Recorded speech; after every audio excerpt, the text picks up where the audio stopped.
Assalamualaikum warahmatullahi wabarakatuh, sahabat Smart Skill School. Kita lanjut episode yang lalu mengenai 7 rezeki dan bisa nggak sih orang miskin mendapatkan 7 rezeki tadi?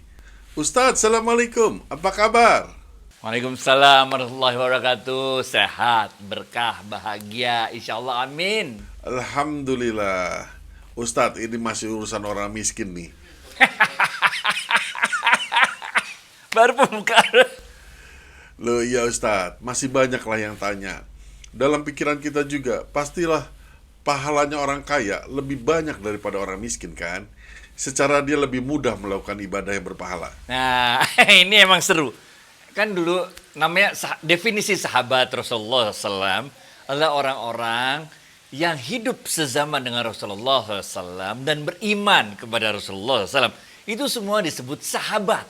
Sehingga sahabat itu berjenis-jenis. Mulai dari yang paling kaya sampai yang paling miskin. Ini emang seru. Nah ketika para sahabat mendengar ayat-ayat Quran turun, hadis-hadis Rasulullah SAW yang menggambarkan betapa dahsyatnya sedekah itu, benar gak? Dapat 7 tangkai, tiap tangkai ada 100. Kemudian yang sahabat-sahabat yang miskin dihibur bahwa kalau bersabar itu pahalanya bahkan lebih dahsyat karena dapat 2 kali di dunia dan di akhirat. Dan pahalanya itu balasannya tidak terbatas. Tapi sahabat-sahabat yang miskin tetap aja ini dia masih cemburu aja sama sahabat-sahabat yang kaya. Jadi dalam sebuah hadis yang diriwayatkan oleh Imam Bukhari disebutkan, para sahabat-sahabat yang miskin ini protes sama Rasulullah SAW. Ya Rasulullah, enak banget mereka yang kaya. Kami sholat, mereka sholat. Kami puasa, mereka puasa. Benar gak? Tapi ketika mereka naik haji, kami gak bisa naik haji karena gak punya uang. Mereka umroh, kami gak bisa umroh karena gak punya uang untuk bekal. Bahkan mereka sedekah, kami gak bisa sedekah. Ini mendengar keluhan ini, kemudian Rasulullah SAW menyampaikan kepada sahabat-sahabat yang miskin itu, akan aku beritahu kalian satu amalan yang melebihi daripada amalan orang-orang yang kaya tersebut. Apa itu ya Rasulullah? Rasulullah SAW mengajarkan, bacalah Subhanallah walhamdulillah wala ilaha illallah Allahu akbar 33 kali. Maka itu akan melebihi daripada amalan orang-orang yang kaya tersebut. Benar gak? Wah udah senang deh tuh. Sahabat-sahabat yang miskin pulang, udah diamalin tuh Subhanallah alhamdulillah wala ilaha illallah Allahu akbar. Tapi gak lama kemudian sahabat-sahabat ini datang lagi. Nah ini adanya di hadis Muslim. Kali untuk pertama tadi ada di hadis Bukhari. Yang kedua, ini sahabat-sahabat datang lagi, ini ada ya hadis Muslim. Apa kata sahabat itu? Ya Rasulullah, ini udah bocor. Sahabat-sahabat yang kaya udah ngikutin cara kita juga. Jadi emang benar-benar yang kaya tuh udahlah pahala dari sono keren, bener gak? Sekarang pahala orang miskin juga udah diikutin sama orang-orang yang kaya. Mereka juga udah beramal subhanallah, alhamdulillah, wala ilallah, Allahu akbar 33 kali. Rasulullah SAW tersenyum, beliau geleng-geleng kepala. Ini yang ketiga ini adanya di hadis Nasa'i. Apa kata Rasulullah SAW? Rasulullah SAW mengatakan, ketahuilah 1 dirham itu bisa melebihi nilainya di mata Allah dari 100 dirham. Sehingga para sahabat yang miskin ini, bagaimana bisa caranya ya Rasulullah katanya. Rasulullah SAW mengatakan, orang-orang yang kaya yang mengambil dari hartanya yang banyak itu 100.000 dirham. 100.000 dirham bos. 100.000 dirham. Kemudian mensedekahkannya. Sedangkan kalian yang miskin tidak memiliki harta apapun kecuali 2 dirham. Kemudian diambil yang 1 dirham. Disedekahkan, maka 1 dirham yang diambil itu jauh lebih baik nilainya daripada 100.000 dirham yang dikeluarkan oleh sahabat-sahabat yang kaya itu. Ini men, baru deh sahabat-sahabat yang miskin tersenyum mendengarnya. Masuk akal dong. 2 dirham, bener gak? Diambil 1 kan 50%, men nilainya bener gak? Betapa besar tuh pengorbanannya, separuh berarti kan? Sedangkan sahabat-sahabat yang kaya hartanya banyak. Ambil 100.000 juga kagak berasa, bener gak? Nah, inilah dalam hadis Nasa'i Rasulullah SAW menghibur sahabat-sahabat yang miskin bahwa 1 dirham nilainya bisa lebih tinggi daripada 100.000 dirham. Dalam ilmu tasawuf ini kemudian dikemas dalam satu istilah, satu ungkapan, bahwa yang dinilai oleh Allah itu bukanlah besarnya uang yang kita sedekahkan, tapi yang dinilai Allah itu seberapa ikhlas kita dapat memberikan yang terbaik yang kita miliki. Ini men, back to you Fit. Oke Ustadz, ingat gak cerita episode lalu yang sahabat Nabi kepingin menjadi miskin karena begitu besar pahalanya? Apakah kita lebih baik miskin yang pahalanya 2 kali? Astagfirullahaladzim. Jangan gitu kita cara memandang hidup kita ini, benar gak? Kita harus memandang hidup kita ini bahwa segala sesuatunya telah ditentukan oleh Allah, benar gak? Kita nggak tahu kapan kita miskin, kapan kita kaya, kapan kita miskin lagi, kapan kita kaya lagi. Kita juga nggak tahu apakah kita akan terus-terusan miskin, apakah kita akan terus-terusan kaya. Karena itu sama sekali nggak penting di mata Allah. Itu adalah takdirnya Allah untuk skenario agar kehidupan dunia ini berjalan. Kalau kita semua kaya bagaimana men? Siapa yang mau jadi office boy? Siapa yang mau jadi driver? Gak bisa kan? Emang ini caranya Allah. Nah yang dituntut oleh Allah, yang diminta oleh Allah kepada kita adalah keredoan kita untuk menjalani semua ketetapan Allah itu dengan penuh keredoan di dalam diri kita. Kita faham bahwa ini semua Allah yang ngatur, sehingga apapun yang kita jalani. Kita udah bahas tujuh tangkai rezeki ini, benar gak? Ya kalau tadi kan, jadi kalau masih ingat cerita yang tadi, kan ini sebetulnya para sahabat yang miskin mengeluh kan. Iya sih kami dapat 6, kira-kira gitu, benar gak? Tapi yang 7 pengen juga dong, benar gak? Maka diajarin sama Rasulullah SAW untuk yang 7 ini baca subhanallah, alhamdulillah, wa la ilaha illallah, Allahu akbar 33 kali, benar gak? Udah diajarin ya, sehingga yang miskin juga dapat yang ke-7, benar gak? Setara dengan sedekahnya orang kaya, benar gak? Tapi kemudian kan dia bilang orang kaya juga ngikutin, nih gimana nih, benar gak? Nah, kemudian Rasulullah SAW menjelaskan lagi kan, bahwa 1 dinar bisa mengalahkan 100.000 dinar. Ada hadis berikutnya lagi nih yang masih lanjutannya cerita ini, benar gak? Waktu itu Rasulullah SAW mengatakan, dinarun, ada 4 jenis dinar. Apabila engkau mendapat rezeki 4 dinar, maka 1 dinar yang engkau infakkan fi sabilillah, dan 1 dinar yang engkau gunakan untuk membebaskan seorang budak, 1 dinar yang engkau sedekahkan untuk orang miskin, dan 1 dinar yang engkau berikan untuk belanja keluargamu, yang paling besar pahalanya adalah yang 1 dinar yang engkau berikan untuk belanja keluargamu. Nah ini, Rasulullah juga kemudian mengingatkan, baik kepada sahabat yang kaya maupun kepada sahabat yang miskin, benar gak? Bahwa sedekah itu sebaiknya diprioritaskan untuk orang-orang karib kerabat kita. Rasulullah SAW mengatakan dalam sebuah hadisnya, kalau engkau memberikan sedekah pada orang yang tidak engkau kenal, engkau hanya mendapat 1 pahala, yaitu pahala sedekah. Tapi kalau engkau memberikan sedekahmu pada karib kerabatmu, engkau mendapatkan 2 pahala. Pertama, pahala sedekahmu. Yang kedua, pahala menyambung silaturahimmu. Nah, jadi ini punya multidimensi. Ketika sahabat yang miskin kemudian bertanya lagi, apalagi bentuk sedekah yang kami bisa lakukan ya Rasulullah? Ini dalam hadis Bukhari ini. Engkau bekerja, itu adalah sedekah katanya. Sehingga engkau menjaga kehormatanmu dari meminta-minta. Kalau dia tidak sanggup ya Rasulullah, kata sahabat yang miskin ini. Kalau dia tidak sanggup, maka dia mengajak orang untuk berbuat baik. Maka orang itu bertanya lagi, ya Rasulullah kalau dia nggak sanggup ngajak orang berbuat baik, gimana? Kita kan orang miskin, ngajak orang buat baik diketawain orang, benar gak? Ya kalau nggak sanggup juga untuk berbuat baik, menahan dirinya dari perbuatan maksiat, itu juga ini. Kalau nggak juga sanggup, kami kan orang miskin, gimana kita bisa mencegah orang untuk berbuat maksiat? Kita kan dicuekin orang miskin. Ya engkau setubuhi istrimu, benar gak? Sampai sahabat yang miskin, nyetubuhi istrimu jadi sedekah Rasul, katanya. Lah, kalau engkau gunakan pada yang bukan istrimu kan haram. Kalau sama istrimu jadi halal. Sedekah, kata Rasul.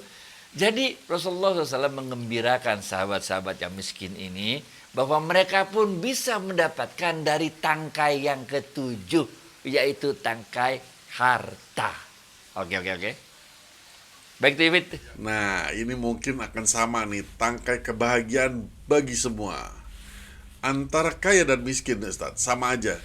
Kalau orang miskin, kalau jatuh cinta, rasanya sama aja dengan orang kaya. Lah, kalau jatuh cinta sih, falling in love is easy. Staying in love is much more difficult.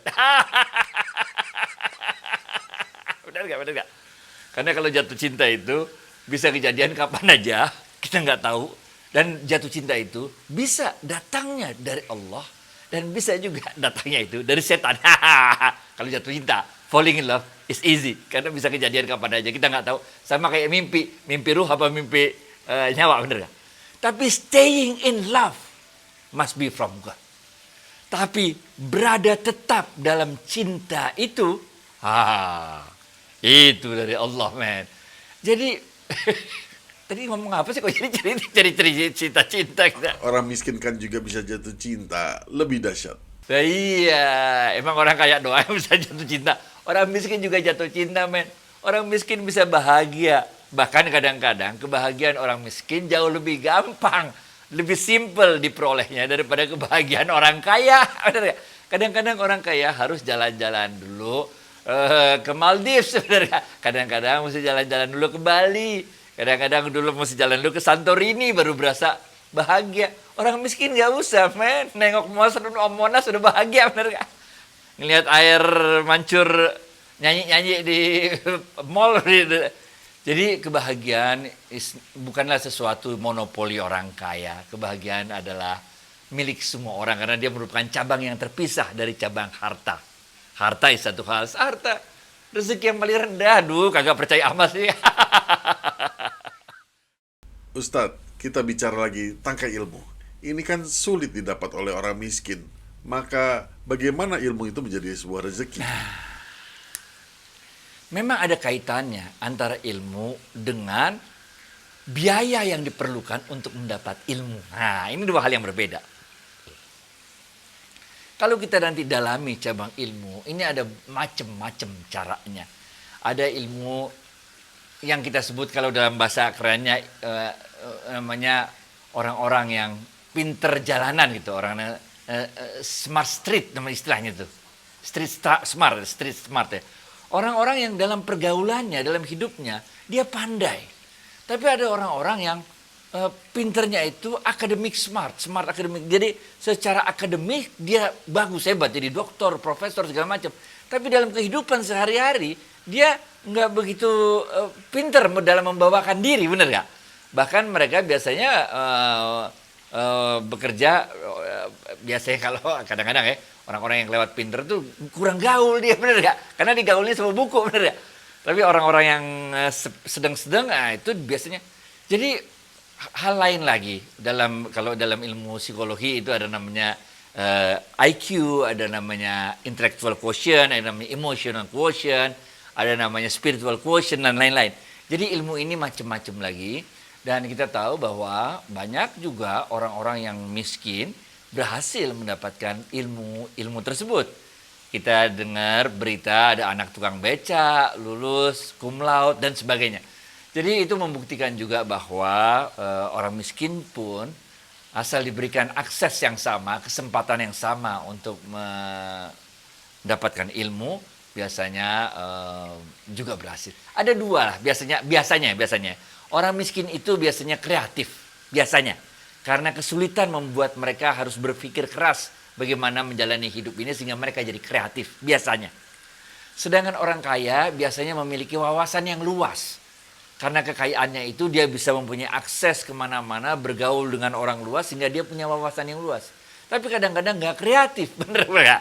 Nah ini kalau kita gabung, ada orang yang punya wawasan luas, orang kaya, dengan orang yang kreatif, jadilah ini investor pembuat film dengan produser film. Benar gak? Produser film kreatif, investor film punya duit banyak. Jadi kok cocok. Tapi kalau dua-duanya kreatif sama kreatif, ini jadi pelit dia nanti. Oh ini nggak segini biayanya, ini nggak segini. Gue juga bisa apa yang lu bisa. Itu jadi dalam hidup itu harus ada take and give, saling melengkapi. Back to you, Fit. Nah ini masih urusan ilmu tapi beda sedikit, Ustaz. Ini ada urusan di sosial media yang saya takutkan adanya perbedaan pendapat soal agama nih.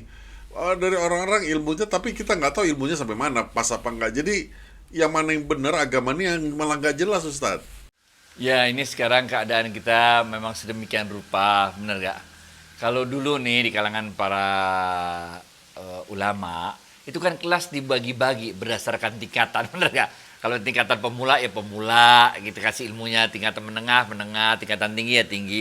Sedangkan untuk ceramah-ceramah umum, biasanya kita mengasumsikan semua pemula, sehingga kita ngasihnya yang dasar-dasar aja.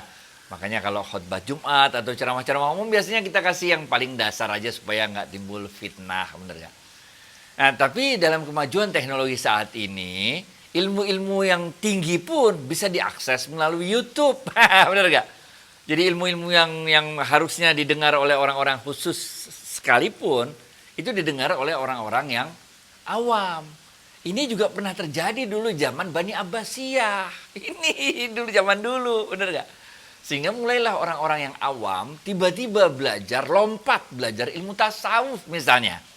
Lihat dia, akidah belum ngerti, syariah belum ngerti, tahu-tahu lompat belajar ilmu tasawuf. Dalam ilmu tasawuf itu, namanya ilmu tasawuf, kita kan koneksi sama Allah, bener gak? Yang penting bukan baca Quran berapa khataman berapa kali, yang penting kalau baca tuh nyambung bener sama Allah. Lah akhirnya orang-orang yang sebetulnya belum makomnya, belum levelnya untuk belajar ilmu tasawuf, belum belajar akidah, belum belajar syariat, benar gak? Tahu-tahu lompat, akhirnya mereka jadi mengabaikan syariat. Akhirnya mereka nggak ngerti bagaimana caranya syariat. Belum, benar gak? Misalnya, banyaklah contohnya mereka. Kalau kita kan belajar zikir misalnya, nggak la ilaha illallah, Allah, Allah, Allah, Allah. Kemudian nanti ujungnya nanti itu kan huwallahu huwallahu. Tapi bagi orang yang belum dapat tingkatannya langsung ujung-ujung gitu, akhirnya jadi kayak ilmu eling gitu. Yang penting ingat sama Allah, yang penting zikrullah, bener gak? Tapi nggak sholat, model apa kayak gitu kan? Nanti puasa, bener gak? Dia nggak ngerti rukun-rukun syariat. Ini sehingga ada baiknya kita belajar. Makanya ingat ya kalau kita ngomong kan kayak bilang belajar sama guru, bener ya? Karena kalau belajar sama YouTube kan terserah kita milih yang mana, bener gak? Kalau sama guru kan diajarin sama guru nih, ada tahapannya belajarnya gitu loh. Gitulah, bener gak? Ini juga kita kan di YouTube kita pakai ilmu. Ini tahun kedua nih Fit, jangan lupa Fit. Para penonton jangan lupa nonton yang tahun pertama, yang basicnya dulu. Ini udah rada-rada susah nih. Kemarin udah kelewat susah, kita turunin lagi. Iya Ustadz. Nah terakhir nih, ada sahabat bertanya mengenai cabang rezeki keempat, yaitu rezeki husnul khotimah. Husnul khotimah. Gimana caranya Ustadz? Akhir yang baik. Itu pertanyaan yang paling susah, men. Kita nggak tahu, men. Apa kita bakal husnul khotimah nggak? Kita aja nggak tahu. Ulama yang paling top sekalipun nggak tahu apakah mereka bisa husnul khotimah apa enggak. Itu sebabnya, la ilaha illallah, nanyanya lu iseng banget sih. Itu sebabnya disebutkan rezeki yang paling patut disyukuri adalah husnul khotimah. Itu rezeki yang paling patut disyukuri. Karena kita nggak tahu ujung kita kayak apa. Kita nggak tahu, men. Kita pernah lihat dong dalam kehidupan, ada orang baik seumur hidupnya, di ujungnya tiba-tiba dia jadi melenceng, bener gak? Syekh Abdul Qadir Jailani, kita udah bahas waktu itu, bener gak? Di puncak pencapaian spiritualitasnya, dia diganggu oleh iblis. Dengan mengatakan, akulah Tuhan yang selama ini kau cari-cari, akulah Tuhan yang selama ini kau cintai itu, benar gak? Maka pada saat ini telah aku halalkan apa-apa yang haram bagimu, betul. Itu kalau aja Syekh Abdul Qadir Jailani nggak pakai ilmu syariat, kejebak, benar gak? Tapi Syekh Abdul Qadir Jailani kan udah pakai ilmu syariat, dia pasti kau iblis, benar. Nggak mungkin Allah menghalalkan yang diharamkan oleh Allah sendiri. Jadi husnul khotimah adalah satu rezeki yang paling patut kita syukuri. Karena Rasulullah SAW mengatakan, man qala la ilaha illallah dakhalal jannah. Ini ada ceritanya. Rasulullah SAW waktu itu mengatakan kepada Abu Hurairah, karena ditanya terus sama Abu Hurairah. Abu Hurairah tahu kan, ini sahabat Ridwan ya, sahabat yang paling banyak pernah bikin hadis dan merupakan salah satu dari golongan Ahlus Sufah, sahabat yang miskin yang tinggal di berandanya rumah Rasulullah SAW. Maka Rasulullah SAW, sahabat-sahabat yang miskin kan suka tanya gitu terus. Rasulullah SAW, udah. Man qala la ilaha illallah dakhala al-jannah, kata Rasulullah. Siapa-siapa yang pada akhir hayatnya mengatakan la ilaha illallah dakhala al-jannah. Itu Abu Hurairah saking senengnya. Dia teriak-teriak lari mau ke arah pasar sambil teriak-teriak. Man qala, Rasulullah SAW bersabda, man qala la ilaha illallah dakhala al-jannah. Ketemu Sayyidina Umar bin Khattab di tangan, apa-apaan nih, biar ngapain, nanti ngomong apa nih, kata Sayyidina Umar bin Khattab radhiyallahu anhu. Aku telah mendengar, baru aja Rasulullah SAW mengatakan, siapa-siapa yang berkata la ilaha illallah pada akhir ayatnya masuk surga. Yang benar, kata Umar bin Khattab, benar. Ayo kita ketemu Rasul. Umar bin Khattab bertanya, Rasul benar. Rasul mengatakan, man qala la ilaha illallah dakhala jannah, benar enggak? Rasul bilang, iya benar. Tapi Rasul boleh usul gak? Itu jangan, ini Abu Hurairah jangan ngomongin di pasar begitu. Kalau nggak nanti repot nih, orang pada kagak ada yang mau ibadah, kagak ada yang mau belajar, kagak ada yang mau ngapa-ngapain, bener gak? Orang buat dosa aja terus, ntar habis dosa, la ilaha illallah, habis dosa, la ilaha illallah. Kemudian Rasulullah SAW menyetujui Umar bin Khattab radhiyallahu anhu. Sehingga ini hadisnya enggak, kita sampainya enggak enteng-entengan. Karena hadis ini sebetulnya ini mengenai husnul khotimah. Husnul khotimah adalah rezeki yang paling patut kita syukuri. Itu sebabnya kita selalu berdoa kepada Allah. Selalu berada istiqomahnya Allah. Dan kita minta Allah mudah-mudahan kita diberikan husnul khotimah. Baik, David. Amin ya rabbal alamin. Semoga dikabulkan doa kita ini juga bagi sahabat-sahabat Smart Skill School yang setia mengikuti tausiah kita ini, Ustadz. Terima kasih Ustadz atas waktunya. Assalamualaikum warahmatullahi wabarakatuh. Assalamualaikum.